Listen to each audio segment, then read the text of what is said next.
Magandang tanghali, kumusta po? Narito po ulit ang update natin para sa lagay ng ating panahon.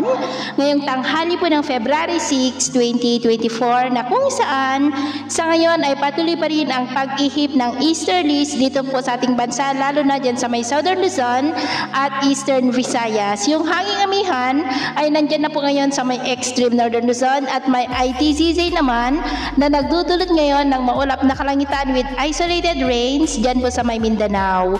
At sa ating pang long range forecast ay wala naman pong bagyo na nakikita na tatawid dito po sa ating bansa hanggang po sa susunod na 2 linggo.